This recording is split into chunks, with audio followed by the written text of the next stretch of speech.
Getting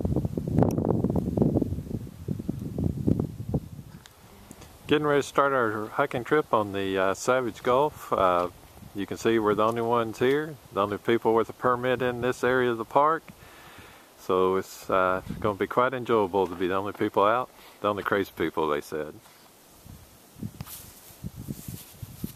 Hey, this is hanging out. Don't have my buddy Two Sticks with me. She would be here if she could. Between school and some other things, Mom's not too keen on the cold weather too. We're going to be at Savage Gulf for 3 days and 2 nights.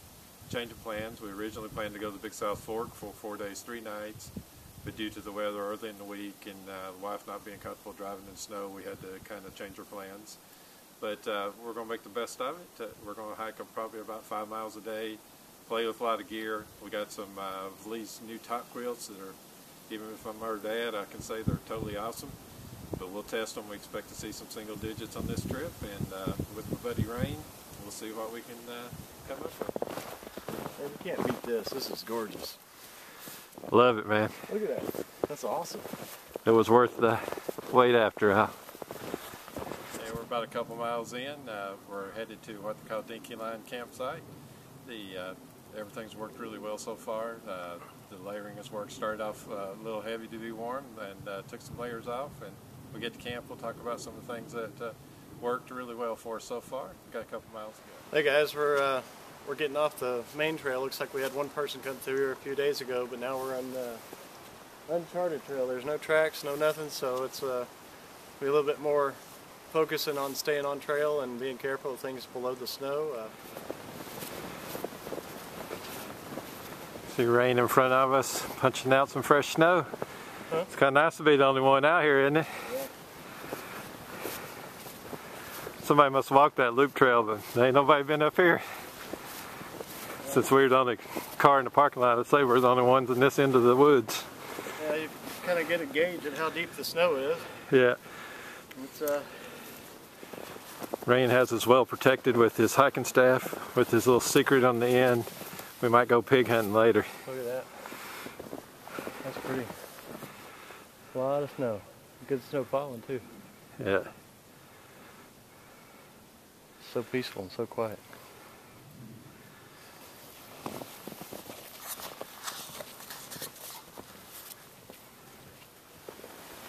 We made it to camp. We're going to do some video tonight, but we kind of run out of time. As you can see, more important things like fire and setting up camp. And it was supposed to quit snowing, but it snowed all day and it's still snowing. So tomorrow, hopefully clear up and we can show some of the gear off and things like that. But what do you think about it, Rain? Fire feels pretty good.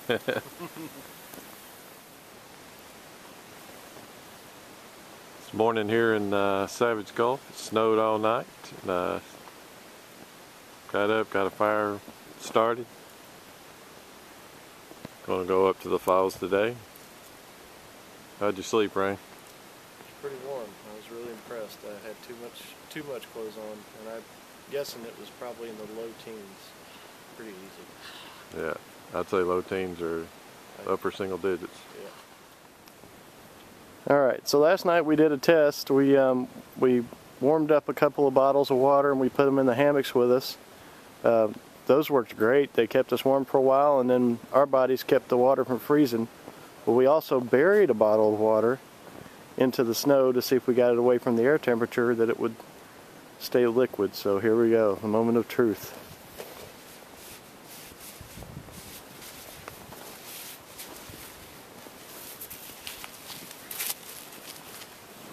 Liquid. A little bit of ice crystals on the outside, but that was pretty much in there before we put it in, I think. Yeah. That's pretty much fully liquid, ready to boil. Yeah. A little thin sheet of ice on the outside of it. Not too bad. So, little trick.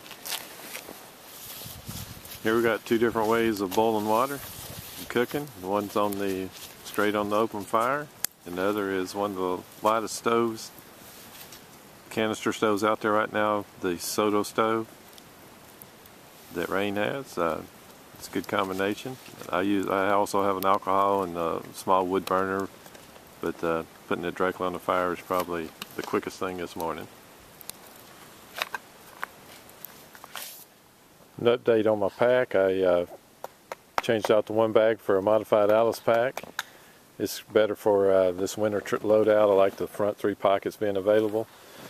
As you can see, I just cut the back out of an Alice pack, modified it, put a collar on it, basically cut out all the heavy stuff. I wouldn't call it ultralight, but it's still not bad. It goes on my frame that I've shown in other videos. I'll show it when it's all together here in a few minutes.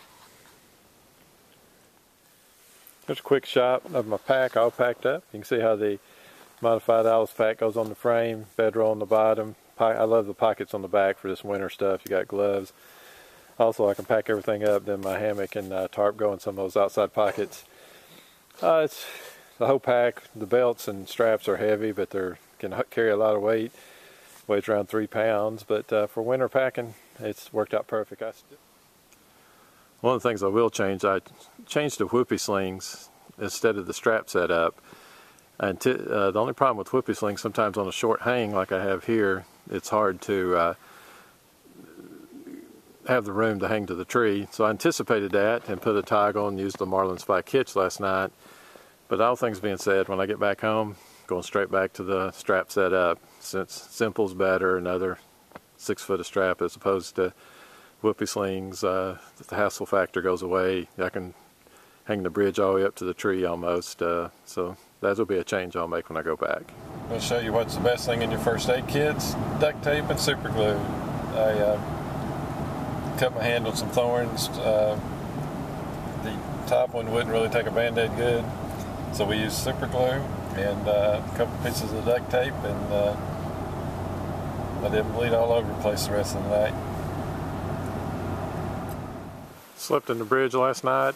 It got down in the low teens, or it might even got 9-10 degrees. We'll have to check when we get back home. I had a nice thermometer that electronic everything that's somewhere in this snow. We can't find it, but oh well. If you can see, the only update I done the night before we left, I made an overcover for it to kind of make a microclimate inside. That worked really well. A couple times I looked outside and the wind was blowing. There was a huge difference. I wish I'd had the thermometer to check what the differences was, but I know it made a huge difference. Did get some condensation, but in this weather, I don't think there's much avoiding it. I started out probably, I had a fleece shirt on to start off with. By the time I was done, I was in shorts and t-shirt, no socks, anything. I think that's contributed to a combination of things. The overcover, Lee's quilt, was the first time I used it. Probably rated a lot lower than 20 degrees because I was burning up. But at 25 ounces, I'll take it anytime. It's easier to vent a quilt than it is to get it warmer. And also a new underquilt that it's a heavier DWR. It probably adds about an ounce to an underquilt. It's trapezoid shape. As you notice, it follows the lines of the bridge hammock very well, and no problem sealing. Between all those, I was very warm last night. Quick shot of Lee's new quilt. I've been testing it, and I think it's passed the test. This one's a 25-ounce quilt, and I know somebody's going to say, oh, it's heavy for a down quilt, but you know, it's not a down quilt, it's a hybrid. It has climate shield on the sides, down the middle. It uses 2 layers of 3.7 combat on the sides, and then 24-inch center part of it is down with K-row baffles. The K-row baffles worked a lot better than I ever anticipated on that downstage set. If you need to move it, you can. But it was very warm last night, and also have a unique way of putting the shock cord down to where it cups around you like a sleeping bag. I mean, it automatically tucks for you basically, and for the back sleepers it's great. For a side sleeper, you can just loosen the cords up and sleep like a normal quilt. But we'll lay it out and show you a little more later. A couple shots of Lee's new top quilts. The one on the left's a prototype. The one on the right's pretty much a done deal, I think. The only reason the one on the left is a prototype is it was a little too warm. The little more loft in it, and was trying to work back down to what we would call a 20-degree bag for everybody. I slept in the one on the right last night. Basically, it was better than what I thought, so I started off with 1 layer of micro fleece and a fleece shirt. Micro fleece, but by the time I realized that that was causing I was too hot basically, so I ended up with just my boxers and t-shirt, and made it through the night like that. Very, very warm. And I know we'll check what the temperature is when we get home, but I know it was in the low teens, possibly single digits, and could have gone a lot lower with that quilt. But at 25 ounces for the one on the right, I think we'll stop there and make sure everybody has a warm one. And summer comes around, we might try something else.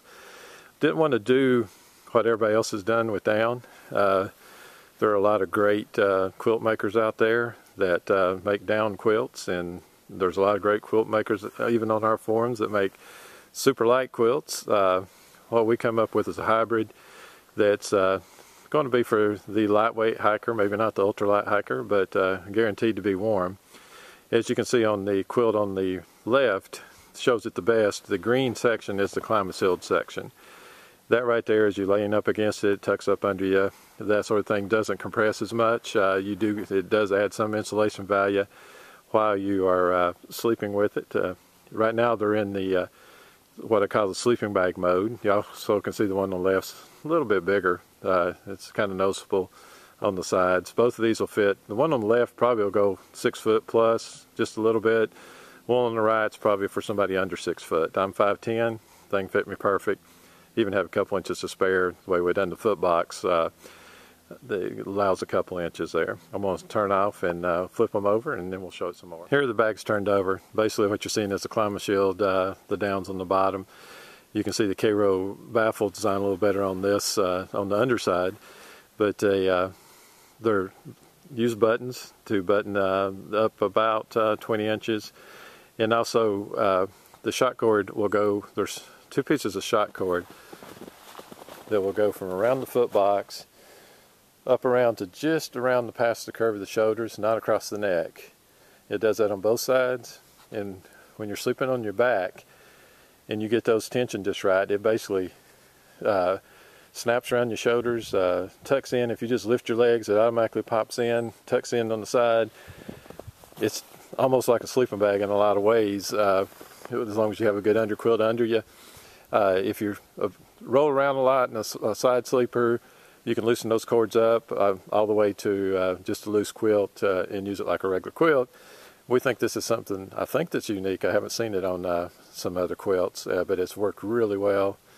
And it's just a little weight gain for I know that on another one I used, I was constantly tucking in my quilt on the sides. This one automatically tucks for you. Here's a shot of it laid out almost flat. The grounds are rolling around, and I got it on top of my tarp to show it here in the snow. But it shows this one right here is the prototype, and it has basically the center is kind of trapezoid. The whole quilt's trapezoid shaped. It's about 50 inch at the head end, 40 inch at the bottom end.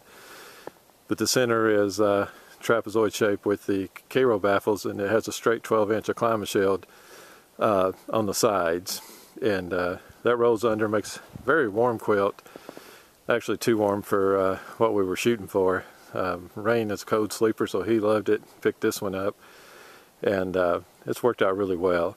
On the Cody one here, I may take it apart and show you tonight how it lays flat, but the biggest difference is on to save some weight. This one right here is about 28 ounces to save some weight, and we decided on the final version to make the center where you see the down K-row baffles, it's 24 inches all the way down the center, and the sides are kind of triangle shaped, with the climate shield being a little shorter at the bottom going to the higher side, so it kind of has a triangle shape on each side of the climate shield, which is more than enough to tuck up underneath. Saved about 3-4 ounces by using more down, less climate shield.